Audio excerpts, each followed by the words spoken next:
اعوذ باللہ من الشیطان الرجیم بسم اللہ الرحمن الرحیم وبہ نستعین انہ خیر ناصر ومعین وصلی اللہ علی محمد واہل بیتہ الطیبین الطاہرین اما بعد فقد قال اللہ سبحانہ وتعالی فی کلامہ المجید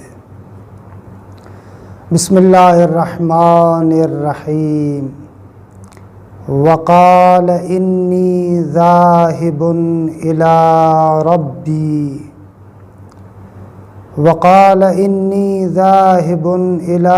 ربی سیہدین رب هب لی من الصالحین فبشرناہ بغلام حلیم فلما بلغ معه السعی قال یا بنی انی ارى فی المنام انی اذبحک فانظر ماذا تری قال یا ابت افعل ما تؤمر ستجدنی ان شاء اللہ من الصابرین۔ پروردگار عالم آپ تمام عزیزان کی توفیقات خیر میں اضافہ فرمائے۔ خداوند قدوس کے لطف و کرم سے آج انشاءاللہ چند باتیں حضرت ابراہیم علیہ السلام کے بارے میں عرض کریں گے۔ تاریخ انبیاء میں ہمارے آخری نبی یعنی پیغمبر اسلام صلی اللہ علیہ وآلہ وسلم کے بعد سب سے بڑی شخصیت جو انبیاء کی تاریخ میں ہے وہ حضرت ابراہیم علیہ السلام کی ہے۔ حتیٰ کہ روایات میں یہاں تک آیا ہے کہ آپ جب بھی کسی بھی نبی پر سلام بھیجیں تو اس کا طریقہ کار یہ بتایا گیا ہے کہ اس نبی کے نام کے بعد پہلے پیغمبر اکرم صلی اللہ علیہ وآلہ وسلم اور اس کی آل پر سلام بھیجیں، اس کے بعد اس نبی پر آپ سلام بھیجیں۔ یعنی جیسے ہی اگر آپ حضرت آدم کا نام لیتے ہیں تو روایات نے کہا ہے کہ ادب یہ ہے کہ آپ اس طریقے سے کہیں حضرت آدم علی نبینا و آلہ و علیہ السلام، لیکن حضرت ابراہیم وہ شخصیت ہے کہ روایات نے کہا ہے کہ اگر آپ اس کا نام لیتے ہیں تو ڈائریکٹ آپ اس پر سلام بھیج سکتے ہیں مستقیم طریقے سے۔ جیسے ہی آپ نے کہا حضرت ابراہیم تو آپ علیہ السلام کہہ سکتے ہیں۔ بہرحال حضرت ابراہیم کی شخصیت نہایت عظیم شخصیت ہے۔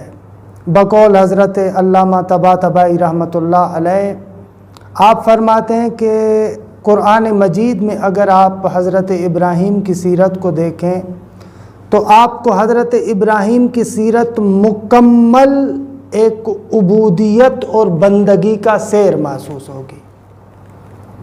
یعنی حضرت ابراہیم کے جو وقائع اور حضرت ابراہیم کی سیرت جو قرآن بیان کرتا ہے وہ گویا کہ ایک بندگی کا سیر ہے۔ بندگی اور عبودیت کی مختلف منازل کو حضرت ابراہیم کی سیرت میں بیان کیا گیا ہے۔ یعنی میں اپنے الفاظ میں اگر کہنا چاہوں کہ اگر ہم عبودیت اور بندگی کی مختلف منزلوں کو کسی پیکر کے اندر دیکھنا چاہیں تو حضرت ابراہیم کی شخصیت ہے۔ یعنی گویا کہ حضرت ابراہیم کی شخصیت ایسی ہے کہ خداوند متعال نے بندگی اور عبودیت کے تمام مقامات کو اس پیکر کے اندر ہمارے سامنے پیش کیا ہے، اور ان منازل میں سے آخری منزل اور اہم ترین منزل تسلیم کی منزلت ہے۔ اہل معرفت جو منازل اور مقامات کا تذکرہ کرتے ہیں، ان مقامات اور منازل میں تسلیم نہایت اہم ترین منزلت ہے۔ حضرت ابراہیم کی سیرت میں بھی اسی طریقے سے خداوند متعال نے مختلف مقامات پر اس کے مقامات کو ذکر کیا ہے، منازل کو ذکر کیا ہے۔ حضرت ابراہیم کی زندگی کا ہر گوشہ عبودیت اور بندگی کی کسی نہ کسی منزلت کو بیان کرتا ہے۔ ان منازل میں سے اہم ترین منزل، اہم ترین مقام، اور ایک لحاظ سے کہا جائے کہ آخری مقام اور منزلت مقام تسلیم ہے، کہ اس مقام تسلیم کو خداوند متعال نے حضرت ابراہیم کی سیرت میں اس واقعہ قربانی کے اندر ذکر کیا ہے۔ یہ جو قربانی کا واقعہ ہے کہ حضرت ابراہیم خدا کی بارگاہ میں قربانی پیش کرتے ہیں اپنے بیٹے کی، در حقیقت یہ اس عبودیت کی آخری منزل ہے، اور شاید یہی سر ہے کہ ہم دیکھتے ہیں کہ جیسے اس منزلت کو حضرت ابراہیم بہت ہی عظیم طریقے سے طے کرتے ہیں، تو خداوند متعال حضرت ابراہیم کو امامت کا درجہ عنایت فرماتا ہے۔ یہ وہ عظیم منزلت تھی، یہ وہ عظیم مرحلہ تھا، جیسے ہی اس مرحلے کو حضرت ابراہیم گزارتے ہیں تو خداوند متعال حضرت ابراہیم کو آخری درجہ، یعنی جو امامت کا درجہ ہے، وہ درجہ عطا کرتا ہے۔ اور آج انشاءاللہ ہماری کوشش ہوگی کہ اس آخری منزل کے بارے میں، یعنی منزلت تسلیم، یعنی یہ جو قربانی کی منزلت ہے، اس کے بارے میں چند باتیں آپ کی خدمت میں عرض کریں۔ اچھا، اس واقعے کی طرف آنے سے پہلے ایک نقطہ جو ضروری سمجھتا ہوں کہ آپ کی خدمت میں عرض کروں، وہ یہ کہ حضرت ابراہیم کی زندگی میں جو مختلف مراحل ہیں، مختلف امتحانات ہیں، حضرت ابراہیم جو ان تمام مراحل کو اور امتحانات کو گزارتے ہیں، یہاں تک کہ حضرت ابراہیم کی عمر 90 سال ہو جاتی ہے۔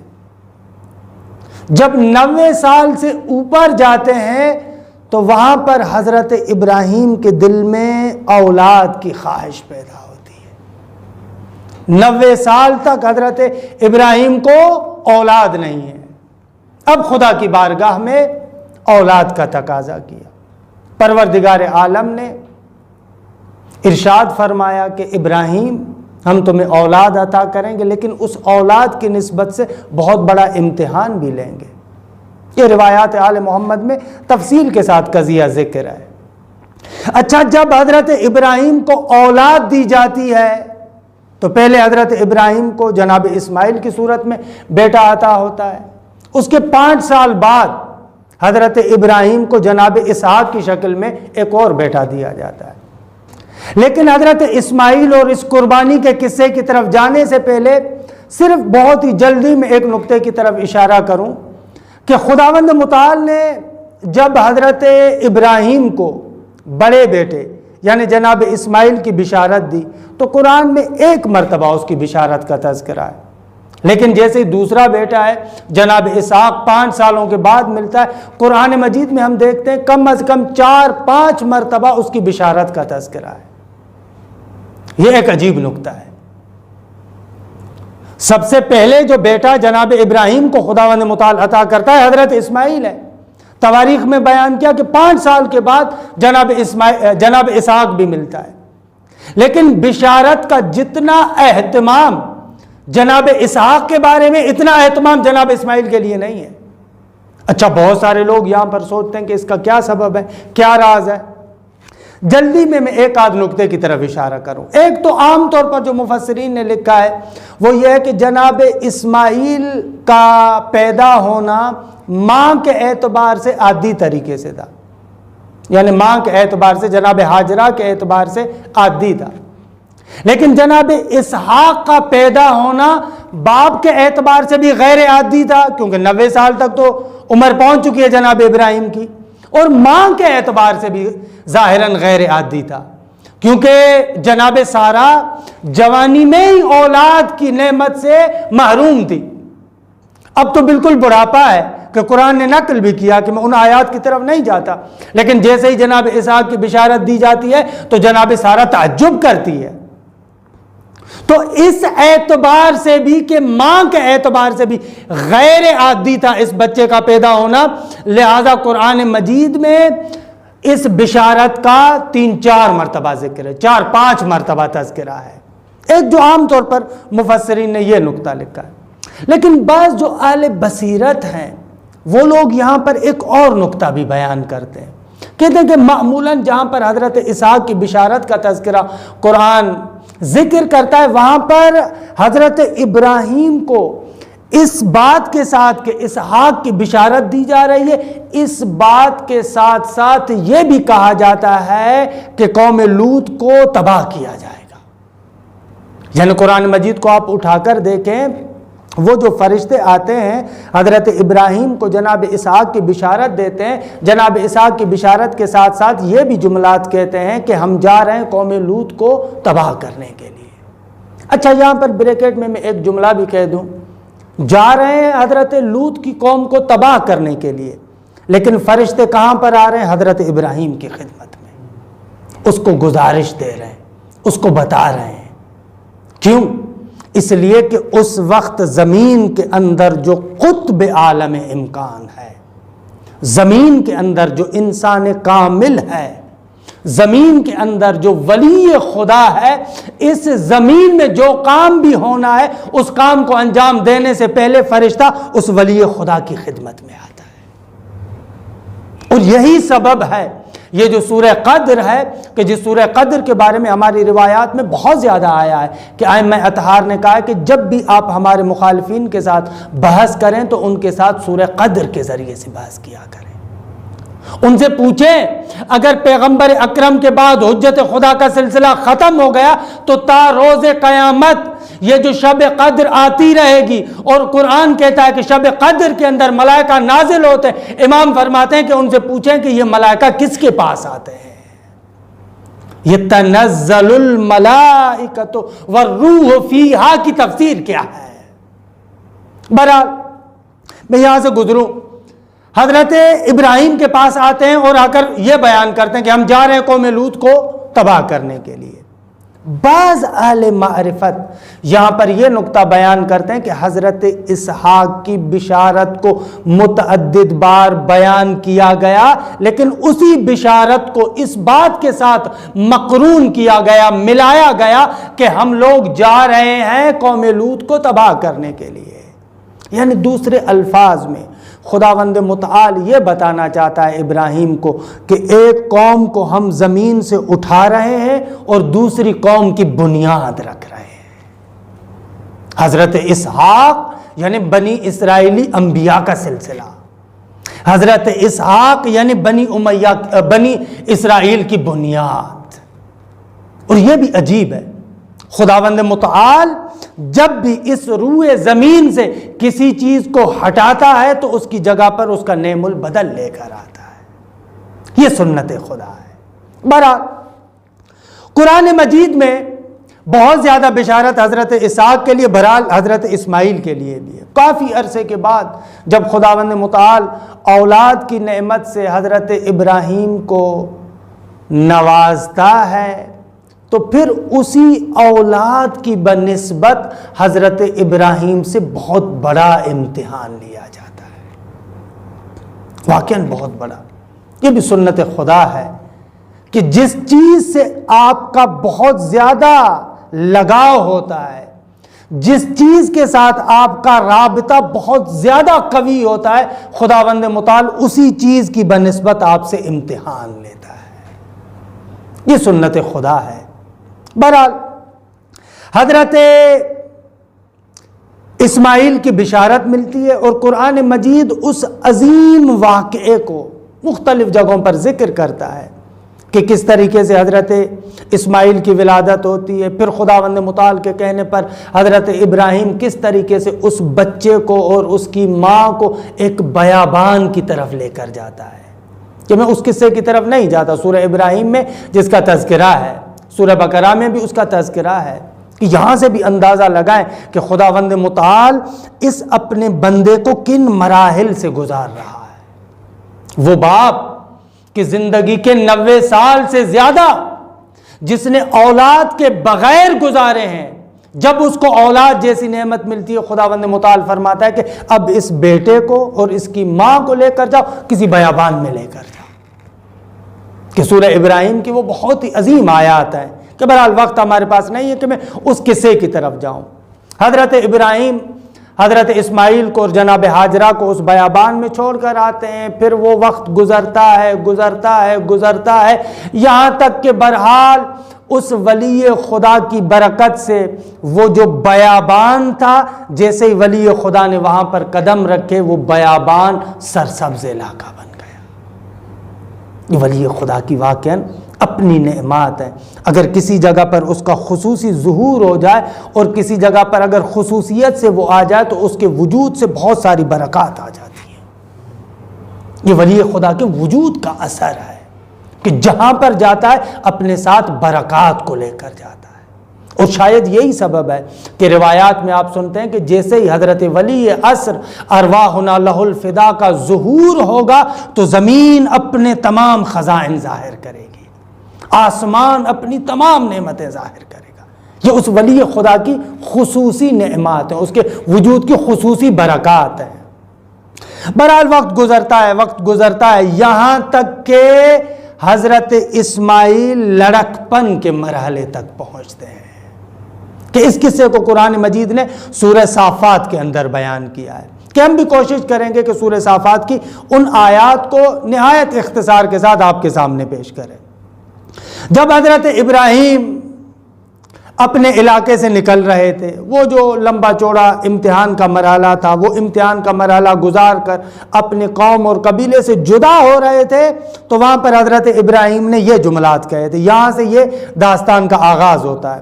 سورہ صافات میں حضرت ابراہیم کا قصہ اگرچہ 83 نمبر آیت یعنی 83 سے شروع ہوتا ہے، لیکن بہرحال ہم لوگوں کا جو مقصد ہے اور جس چیز کے بارے میں گفتگو کرنا چاہتے ہیں وہ 99 آیات سے 99 نمبر آیات سے ان آیات کو دیکھتے ہیں کہ حضرت ابراہیم فرماتے ہیں وَقَالَ إِنِّي ذَاهِبٌ إِلَىٰ رَبِّي سَيَهْدِينِ، بتحقیق میں اپنے رب کی طرف جا رہا ہوں۔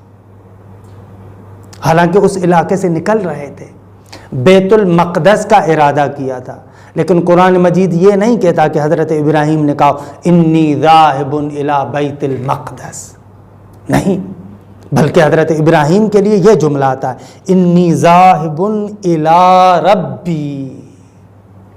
ظاہر میں تم یہ دیکھ رہے ہو کہ میں ایک منطقے اور ایک علاقے سے نکل کر دوسرے علاقے کی طرف جا رہا ہوں، وگرنہ حقیقت میں یہ ابراہیم کا سیر عبودیت کا سیر ہے، بندگی کا سیر ہے۔ یہ ہجرت من المکان الی المکان نہیں ہے، ایک جگہ سے دوسری جگہ پر نہیں ہے، بلکہ یہ ہجرت ایک جگہ سے الی اللہ ہے۔ یہ ہجرت انسان اپنی ذات سے نکل کر خدا کی بارگاہ کی طرف جا رہا ہے۔ انی ذاہب الی ربی سیہدین، یقیناً وہ میرا خدا میری رہنمائی کرے گا۔ جب میں خدا کی راہ میں نکل رہا ہوں، جب میرا سیر الی اللہ ہے، خدا کی جانب میں جا رہا ہوں، تو ظاہر سی بات ہے کہ وہی میری رہنمائی کرنے والا ہے۔ اور شاید یہی سبب ہے کہ آپ دیکھیں یہ جو حضرت ابراہیم سیر کر رہے ہیں، اپنے سیر کو کہتے ہیں انی ذاہب الی ربی۔ سید الشہداء کی بھی جو ظاہری طور پر ہجرت تھی، ظاہر میں آپ کو ایسے لگ رہا تھا کہ آپ مدینے سے مکہ جا رہے ہیں، مکہ سے کربلا جا رہے ہیں، لیکن جیسے ہی مکہ سے سید الشہداء کربلا کی طرف جاتے ہیں تو وہاں پر یہ جملات نہیں کہہ رہے کہ میں کربلا جا رہا ہوں، بلکہ یہاں پر یہ جملات سید الشہداء کے نکلتے ہیں کہ جو بندہ چاہتا ہے کہ خدا کی طرف چلے، لقاء خدا کے لیے اس نے اپنے آپ کو آمادہ کیا ہو، فَلْيَرْحَلْ مَعَنَا مَنْ كَانَ بَاذِلًا مُحْجَتَهُ فِينَا وَمُوَطِّنًا نَفْسَهُ عَلَى لِقَاءِ اللَّهِ، جو بندہ چاہتا ہے حسین کے راہ میں خون بہائے اور آمادہ ہو چکا ہے کہ خدا سے میں نے ملاقات کرنی ہے، فَلْيَرَحْ الْمَانَا۔ یہ جملہ بھی عجیب ہے حسین ابن علی کا، کہ حسین ابن علی ایک طرف سے کہتے ہیں کہ کوئی بندہ جو چاہتا ہے ہماری راہ میں خون بہائے، اور یہی ہماری راہ میں خون بہانا در حقیقت خدا کی جانب سیر کرنا ہے۔ فَلْيَرَحْ الْمَانَا انی ذاہب الی ربی سیہدین۔ اچھا، میں اپنوں سے تعلق توڑ رہا ہوں، جو میرے رشتہ دار ہیں، جو میرے جاننے والے ہیں، میں ان تمام لوگوں سے تعلقات کو توڑ رہا ہوں۔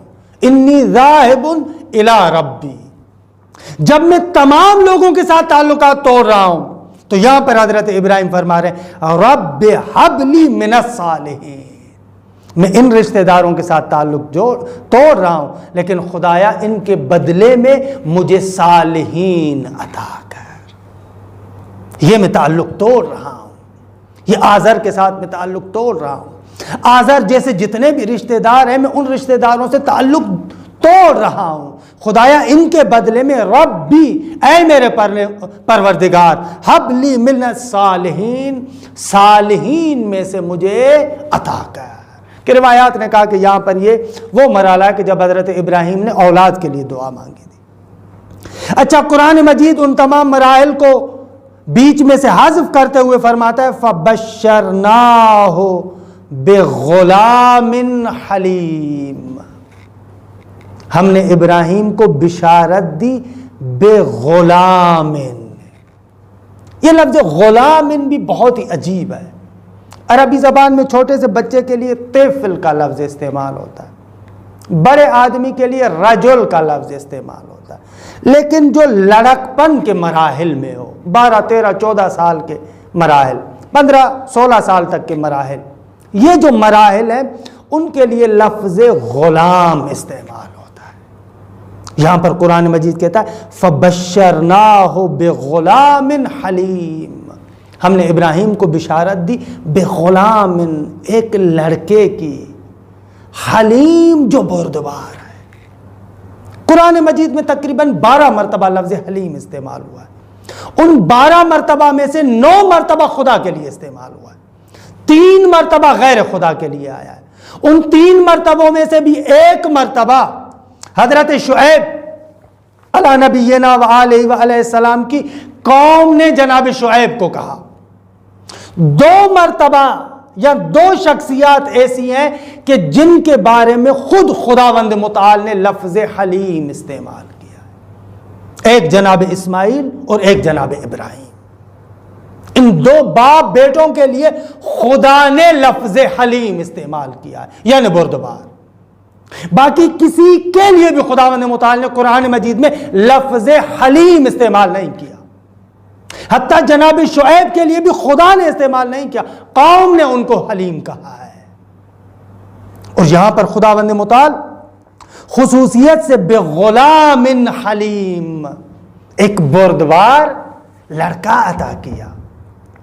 اچھا، یہ بھی شاید اس نقطے کی طرف اشارہ ہے کہ انسان معمولاً جب عمر کے لحاظ سے بڑا ہو جاتا ہے، عمر کے پچھلے حصے میں پہنچتا ہے، تو اس وقت انسان کے وجود کے اندر حلم اور بردباری پیدا ہوتا ہے۔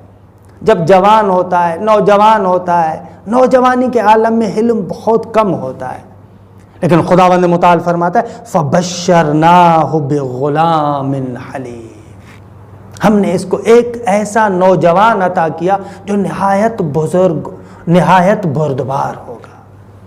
اور یہاں سے مجھے ایک عجیب سی چیز محسوس ہو رہی ہے کہ کربلا کے اندر بھی آپ دیکھیں، یہاں سے شاید فلسفہ سمجھ میں آ رہا ہے کہ حسین ابن علی نے جب اپنے جوان بیٹے علی اکبر کو میدان کی طرف بھیجا تو عیناً یہی لفظ غلام استعمال کیا۔ اللہم اشہد علی ہؤلاء القوم لقد برز الیہم غلام اشبہ الناس خلقا وخلقا ومنطقا برسولہ۔ این لفظ غلام کو استعمال کر رہے ہیں، گویا کہ حسین ابن علی وہاں پر علی اکبر کے لیے لفظ غلام کو استعمال کر کے یہ بتانا چاہتے ہیں کہ یہ غلام اسی غلام کی طرح ہے کہ جس غلام کو قرآن نے فبشرناہ بغلام حلیم کے نام سے کہا۔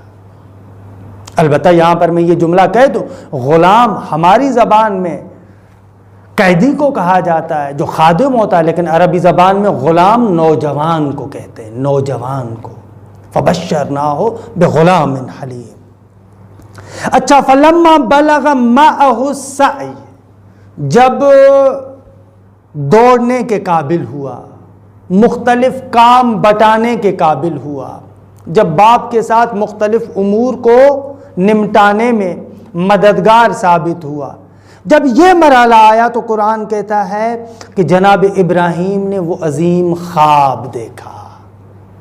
روایات کے اندر ہے کہ مسلسل 3 مرتبہ خواب دیکھا، ایک شب ترویہ کہ جو تقریباً 8 ذی الحج بنتا ہے، دوسرا خواب شب عرفہ کہ 9 ذی الحج بنتا ہے، تیسرا خواب یا تیسری مرتبہ شب قربانی جو 10 ذی الحج کی رات ہے۔ 3 راتیں مسلسل یہ خواب دیکھتے رہے۔ اچھا، اس سوال کا جواب میں عرض کر رہا ہوں کہ آخر پہلی مرتبہ جب حضرت ابراہیم نے خواب دیکھا تو قربانی کے لیے اقدام کیوں نہیں کیا، اس کا عرض کر رہا ہوں۔ البتہ قرآن نے یہ نہیں کہا کہ 3 مرتبہ خواب دیکھا، لیکن قرآن نے الفاظ ایسے استعمال کیے ہیں کہ جن الفاظ سے یہ سمجھ میں آ رہا ہے کہ یہ خواب متعدد مرتبہ دیکھا گیا تھا۔ قرآن یہ جملات کہتا ہے، قال یا بنی انی ارا فی المنام انی اذبحک، اے میرے بیٹے، یا بنی شدت محبت کو بیان کرتا ہے۔ بہت زیادہ جب باپ اپنی اولاد سے بہت زیادہ محبت کا اظہار کرنا چاہے، وہاں پر عربی زبان میں یہ اسم مصغر کا لفظ استعمال ہوتا ہے، یا بنی، اے میرے بیٹے،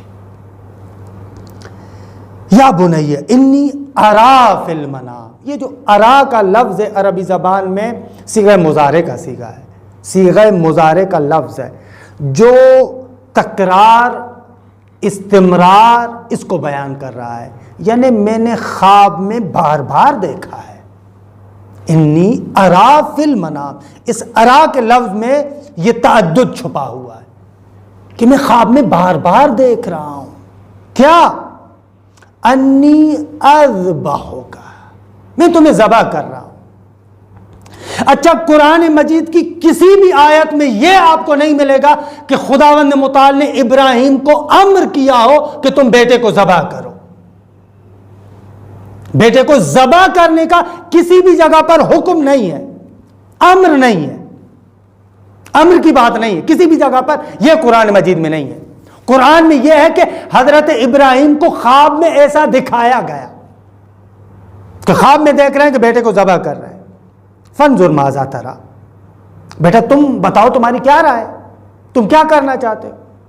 مجھے خواب میں یوں دکھایا جا رہا ہے، میں خواب میں ایسے دیکھ رہا ہوں۔ اچھا، یہاں پر جیسے ہی حضرت ابراہیم یہ جو پہلی مرتبہ اقدام نہیں کیا، اس کا سر اور راز بھی یہ ہے کہ آیت کے اندر یا اس خواب کے اندر یہ کہا نہیں گیا تھا کہ ابراہیم تم ایسے کرو، لہذا پہلی مرتبہ خواب دیکھا، دوسری مرتبہ خواب دیکھا، تیسری مرتبہ خواب دیکھا تو حضرت ابراہیم اس یقین کی منزلت پر پہنچ گئے کہ مجھے جو بار بار یہ خواب دکھایا جا رہا ہے، یعنی گویا کہ مجھے کہا جا رہا ہے کہ اس عمل کو انجام دو۔ اب بیٹے پر جبر بھی نہیں کرنا چاہ رہے، جیسے ہی خواب دیکھا بیٹے کو کہا فانظر ماذا ترى، بیٹا تمہاری رائے کیا ہے۔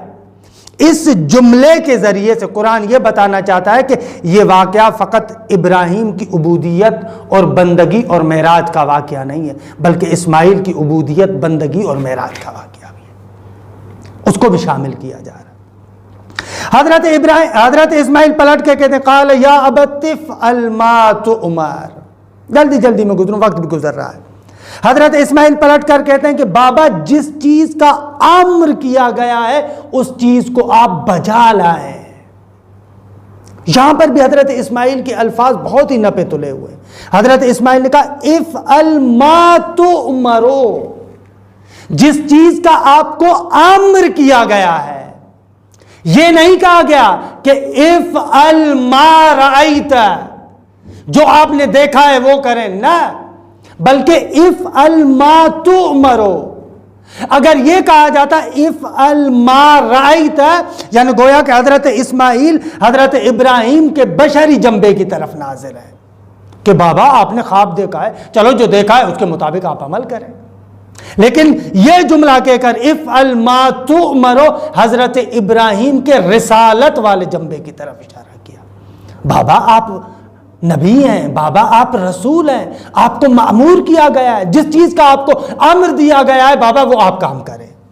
ستجدنی انشاء اللہ من الصابرین، بابا ان قریب آپ مجھے صابرین میں سے پائیں گے۔ اچھا، یہاں پر بھی بہرحال بعض باتیں کہ میں ان سے گزر رہا ہوں کہ وقت بھی ختم ہو رہا ہے۔ قرآن مجید دیکھیں، اس واقعے کے اندر توجہ کیجئے گا، قرآن مجید نے کیا فرمایا؟ انی ارا فی المنام انی اذبحک، بابا بیٹا میں نے خواب میں دیکھا ہے کہ میں تمہیں ذبح کر رہا ہوں۔ انی ارا فی المنام انی اذبحک، میں تمہیں ذبح کر رہا ہوں، بیٹا بھی آمادہ ہے۔ اچھا، یہاں پر اس حکم کے بہت زیادہ فلسفے بیان کیے گئے، میں ان زیادہ فلسفوں کی طرف نہیں جاتا، صرف ایک فلسفے کی طرف جاتا ہوں کہ جو اہل معرفت نے ذکر کیا ہے۔ اہل معرفت کہتے ہیں کہ جب حضرت ابراہیم نے یہ بات اپنے بیٹے کو کہی، نہایت خوبصورت جملہ ہے اہل معرفت کا، جیسے ہی حضرت ابراہیم نے یہ بات اپنے بیٹے کے سامنے پیش کی، کہا کہ بیٹا میں نے خواب دیکھا ہے کہ میں آپ کو ذبح کر رہا ہوں۔ بعض اہل معرفت نے اپنی تفاسیر میں لکھا ہے کہ جیسے ہی حضرت ابراہیم نے یہ جملات کہے تو قال اسماعیل لأبیہ، حضرت اسماعیل نے اپنے بابا کو کہا انت خلیل اللہ وتنام، بابا آپ اللہ کے دوست ہیں، خلیل خدا ہیں، وتنام، اور آپ نیند کرتے ہیں، سوتے ہیں، یہاں تک کہ سونے کے بعد آپ کو خواب میں یہ حکم دیا جاتا ہے الم تعلم ان الخلیل اذا نام عن خلیلہ یؤمر بذبح ابنہ۔ بابا جان آپ تو جانتے ہیں کہ جب ایک خلیل، ایک دوست دوسرے دوست کی بنسبت ہلکی سی غفلت کرتا ہے، سو جاتا ہے، تو بابا اس کا نتیجہ یہ نکلتا ہے کہ پھر دوست کو اپنا بیٹا ذبح کرنا پڑتا ہے۔ مالک یا ابت والنوم، یہ اہل معرفت اس پر بہت زیادہ زور دیتے ہیں، حالانکہ مختلف ادبی زبان میں بھی اس کو بیان کیا گیا ہے۔ بہرحال یہ ایک رخ ہے۔ دوسرا نقطہ کہ جس کی طرف میں بہت زیادہ توجہ دلانا چاہوں گا، اور وقت بھی بالکل گزر گیا اور میں اس نقطے کو ضرور بیان کرنا چاہوں گا، وہ نقطہ یہ ہے کہ خداوند متعال نے حضرت ابراہیم کو خواب میں کیا دکھایا تھا کہ وہ بیٹے کو ذبح کر رہا ہے، اس کو ذبح کر رہا ہے۔ قرآن کہتا ہے جب بیٹے کے ساتھ یہ بات چیت ہوئی تو فلما اسلما، جب دونوں تسلیم ہوئے، یہاں پر یہ جو لفظ ہے نا فلما اسلما، ابراہیم وہ نبی خدا ہے جو اتنے مراحل گزار چکا ہے۔ حضرت اسماعیل ابھی لڑکپن کے مرحلے میں 13 سال کی عمر ہے، لیکن قرآن نے جب دونوں کے تسلیم کے مرحلے کو ذکر کیا تو ایک ہی لفظ کے ساتھ بیان کیا، فلما اسلما، جب دونوں تسلیم ہوئے۔ یہاں سے اندازہ لگایا خود حضرت اسماعیل کے مقام کا بھی، وَتَلَّهُ لِلْجَبِينِ، اور اپنے بیٹے کو یعنی جناب اسماعیل کو اپنے منہ کے بل زمین پہ سلایا۔ کہ تفاسیر نے اور روایات نے بیان کیا کہ حضرت اسماعیل نے کہا تھا کہ بابا جب آپ مجھے ذبح کریں تو میرا چہرہ زمین کی طرف ہونا چاہیے۔ اور یہاں پر بھی اہل معرفت عجیب طریقے سے بیان کرتے ہیں، اور بعض روایات میں بھی آیا ہے کہ جب حضرت ابراہیم نے بیٹے کو ذبح کرنا چاہا تو حضرت اسماعیل نے کہا کہ میرے ہاتھوں کو باندھ دو. یہ آپ سنتے رہتے تاکہ میں حرکت نہ کروں. خنجر کو تیز کرنا بابا، خنجر تیز ہونا چاہیے، ایک ہی مرتبہ ذبح ہو جاؤ. لیکن جب یہ حضرت اسماعیل کو سر کے بل، منہ کے بل زمین پر سلایا، ہاتھوں کو باندھا، تو بعض اہل معرفت کہتے ہیں اور بعض تفاسیر میں آیا کہ اس جگہ پر حضرت اسماعیل نے کہا کہ بابا میرے ہاتھ کھول دو، یہ جو آپ نے ہاتھ باندھے میرے ہاتھ کھول دو. بیٹا کیوں؟ کہا اس لیے کہ بابا آپ اپنے خلیل کی بارگاہ میں قربانی دے رہے ہیں اور مجھے اچھا نہیں لگتا کہ آپ خلیل کی بارگاہ میں قربانی لے کر جائیں اور قربانی کو باندھ دیں، اس کے ہاتھ بندھے ہوئے ہوں، قید میں ہو. نہ بابا مجھے آزاد کرو، کھول دو، میں حرکت نہیں کروں گا، کچھ بھی نہیں ہوگا. قرآن مجید بیان کرتا ہے فَلَمَّا أَسْلَمَا وَتَلَّهُ لِلْجَبِينِ، جب دونوں تسلیم ہوئے، بیٹے کو سر کے بل، منہ کے بل، پیشانی کے بل زمین پر سلایا. عربی زبان میں اس لمّا کا جواب ہونا چاہیے. فَلَمَّا جب یوں کیا تو کیا ہوا، وہ جواب ہونا چاہیے، لیکن قرآن مجید کی آیات میں کسی جگہ پر اس لمّا کا جواب نہیں ہے. جب دونوں تسلیم ہوئے، تیار ہو گئے کہ بیٹے کو ابھی میں نے قربان کرنا ہے، کیا ہوا، نتیجہ کیا نکلا، قرآن جواب کچھ نہیں ذکر کرتا. کیوں؟ اس لیے کہ شاید اس لیے کہ قرآن اس نقطے کی طرف توجہ دلانا چاہتا ہے. ذرا سوچو تو صحیح، کون ہے ذبح کرنے والا؟ ایک نبی، ایک بوڑھا باپ جو زندگی کے بہت سارے ایام اس بیٹے کی خواہش میں گزار چکا ہے. اب اس بیٹے کو ذبح کرنا پڑ رہا ہے، وہ بھی خود ذبح کرے گا، خود قربان کرے گا. اور بیٹا بھی معمولی نہیں، اسماعیل جیسا بیٹا کہ قرآن کہتا ہے فَبَشَّرْنَاهُ بِغُلَامٍ حَلِيمٍ. ایسے بیٹے کو قربان کرتے ہوئے آپ مجھے بتائیں کہ باپ کی کیا حالت ہوگی، بیٹے کی کیا حالت ہوگی اور پوری کائنات کی کیا حالت ہوگی. گویا کہ خداوند متعال اس جواب کو ذکر نہ کر کے یہ بتانا چاہتا ہے کہ یہ اتنی عظیم مصیبت تھی، اتنا بڑا امتحان تھا کہ اس کو الفاظ کے قالب میں ڈھالا نہیں جا سکتا، الفاظ میں بیان نہیں کیا جا سکتا.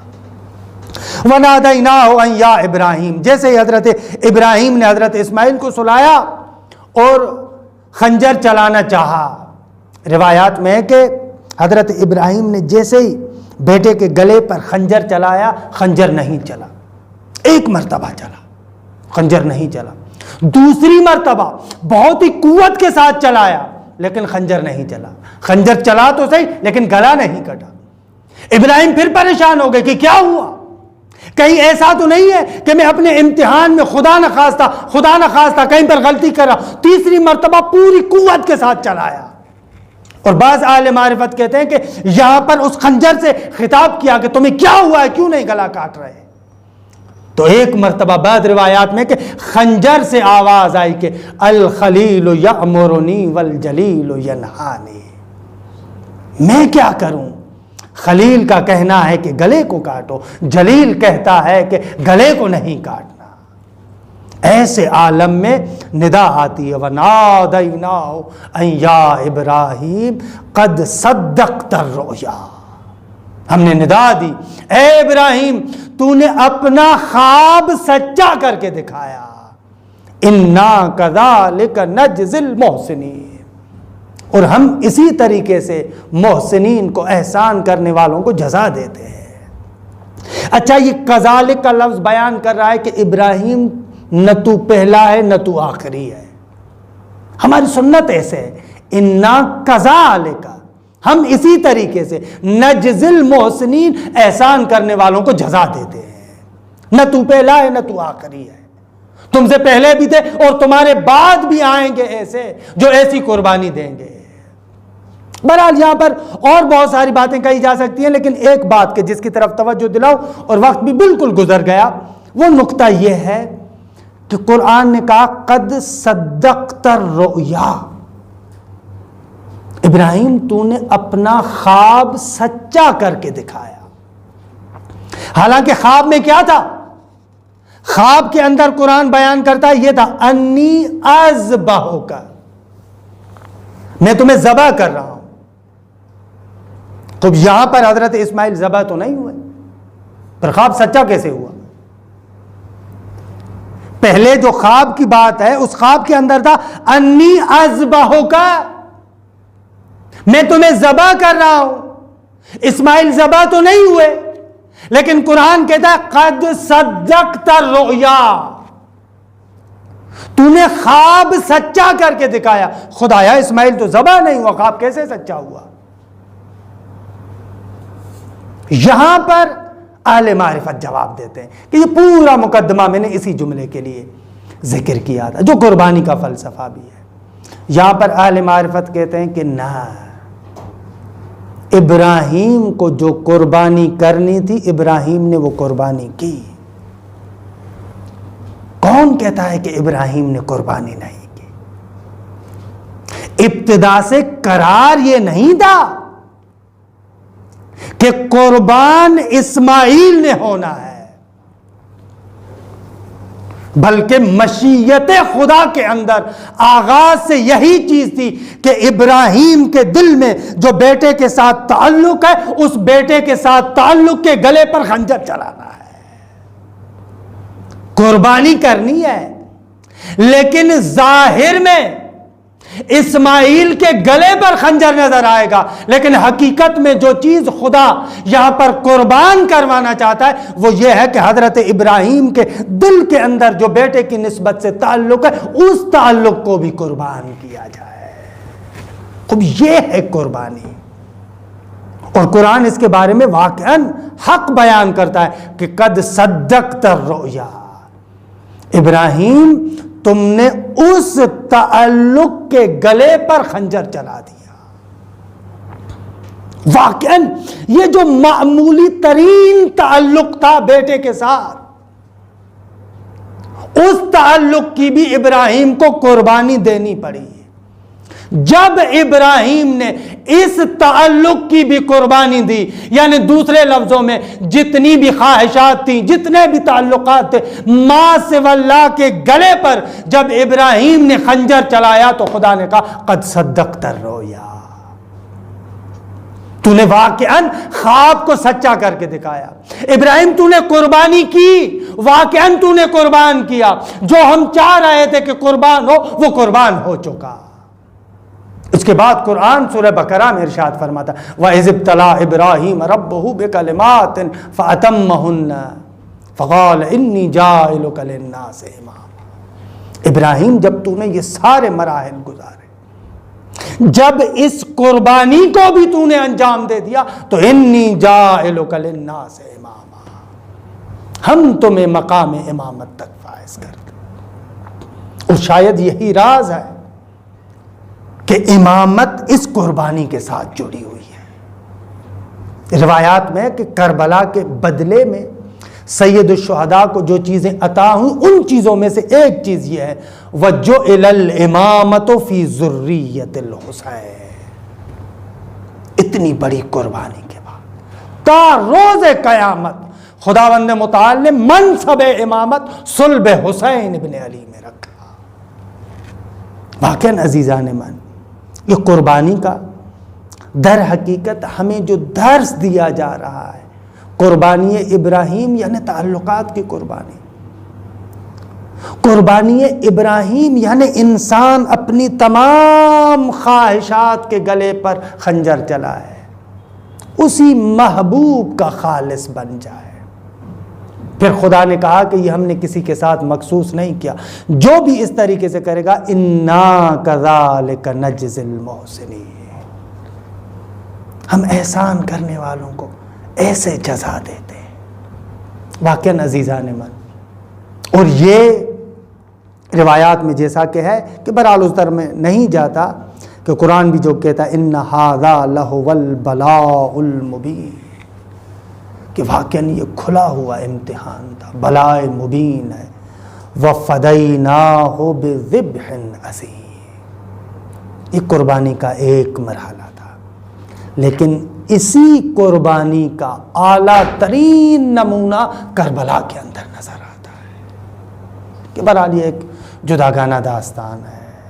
خداوند متعال آپ تمام عزیزان کو اس عظیم قربانی سے حقیقی درس حاصل کرنے کی توفیق عنایت فرمائے، اور واقعاً یہ جو ایام ہیں اس عظیم قربانی کو جو ذکر کیا جاتا ہے تاکہ ہم لوگ بھی خالص بنیں۔